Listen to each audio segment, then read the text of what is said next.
Olá, amigos. 15 de setembro de 2011, Legítima Defesa em Foco, voltando ao debate de temas extremamente importantes na questão do direito das pessoas de bem à legítima defesa, o direito dos atiradores desportivos de praticar a sua arte, podemos chamá-la de arte, em prol do Brasil. Começou a segunda fase da campanha do desarmamento. E que segunda fase é essa, não prevista originalmente? Na verdade, é mais uma tentativa de impulso por meio de peças de propaganda, filmes, que estão sendo produzidos, evidentemente, a peso de ouro, pagos com dinheiro público, para tentar continuar o processo de lavagem cerebral e de convencimento, evidentemente inútil, porque as pessoas com convicção não entregarão as suas armas.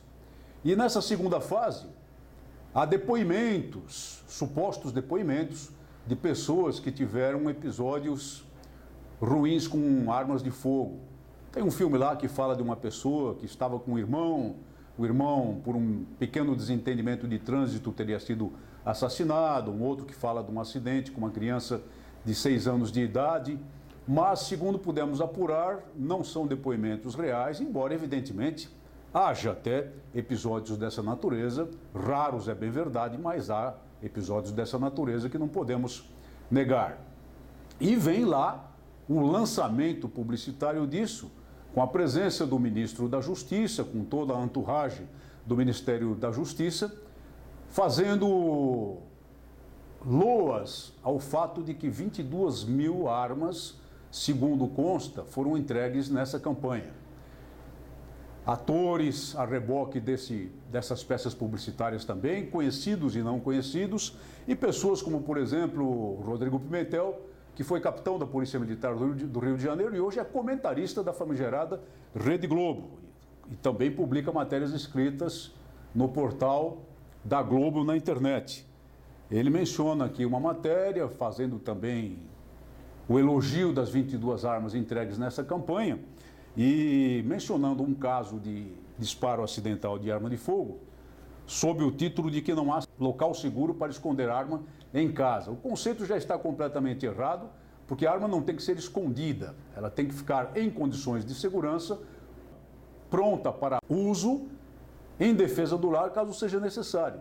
E para que isso possa ocorrer com segurança, há vários mecanismos, sendo deles o principal a educação das pessoas que convivem naquela residência, a educação dos filhos, a educação das pessoas que não têm habilidade para empunhar armas de fogo, a fim de que não ocorram acidentes. Já cansamos de dizer que os acidentes evidentemente ocorrem envolvendo armas de fogo, mas que em termos de acidentes a letalidade de outros fatores e outros dispositivos, até domésticos, é muito superior, mas muito superior mesmo à das armas de fogo. Basta ver o caso já tão estudado e tão divulgado das piscinas domésticas que provocam em acidentes 100 vezes mais mortes de crianças do que acidentes com armas de fogo. Mas seria perda de tempo ficar repetindo esses argumentos agora e apenas mencionar o que significam essas 22 armas no universo do menor número estimado possível, usando dados até do próprio governo federal, que fala de 12 milhões e 500 mil armas, 13 milhões de armas no Brasil. 22 mil armas são 0,2% desse cabedal.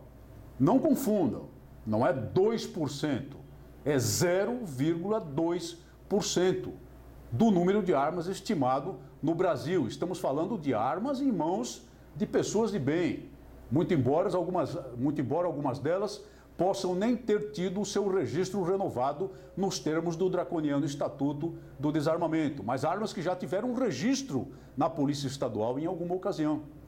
Não estamos falando do arsenal gigantesco, incalculável e de altíssimo poder de fogo em mãos dos bandos de criminosos fortemente armados. Essa cifra, 0,2%, mostra o fracasso dessa campanha.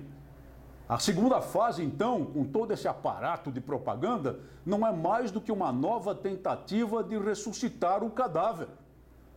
E essa campanha, a nova campanha de desarmamento, é verdadeiramente um cadáver. Um item mencionado pelo ministro da Justiça e também muito divulgado pela imprensa é que teriam sido entregues perto de 3.000 armas diferentes de pistolas e revólveres, armas de alto poder de fogo. Menciona o governo federal fuzis, metralhadoras. Isso pode ter acontecido mesmo porque nós sabemos que alguns colecionadores se cansaram de tanta pressão, se cansaram de tanta perseguição oficial e acabaram se desfazendo dos seus acervos.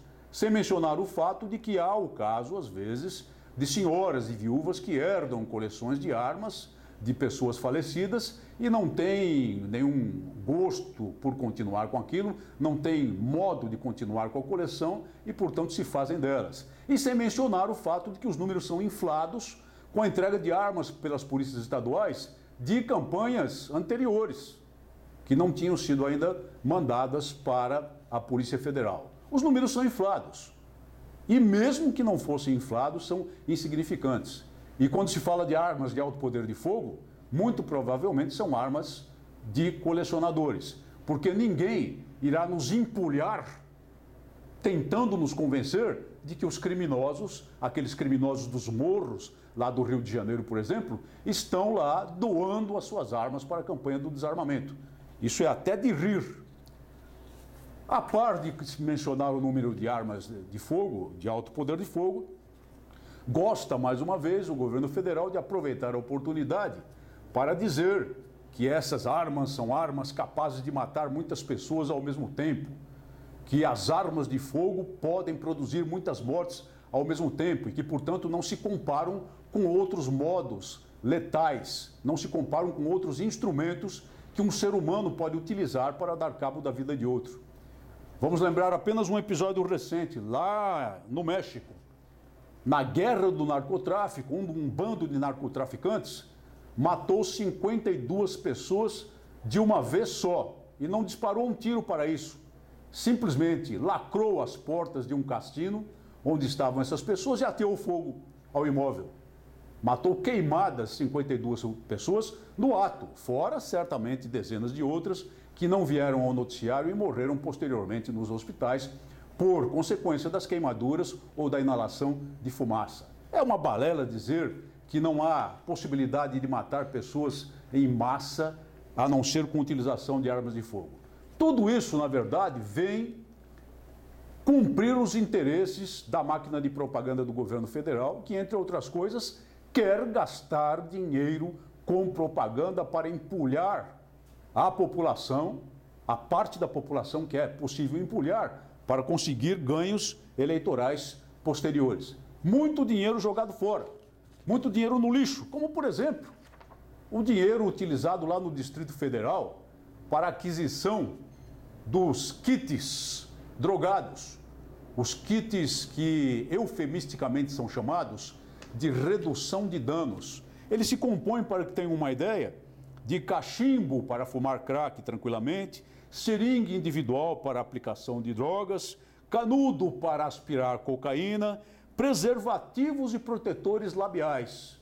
Tudo pago com dinheiro público, tudo pago pelo erário e entregue aos viciados, entregue àqueles que usam drogas sem buscar tratamento, entregues àqueles que frequentemente, na maior parte dos casos, hedonisticamente se dão ao consumo de entorpecentes e que são, portanto, partícipes e cúmplices do narcotráfico para facilitar a vida deles. Só faltava quererem que a própria polícia distribuísse esses kits aqui, como foi tentado uma ocasião na Holanda, provocando uma rebelião nacional em toda a polícia, e depois com o recuo do governo.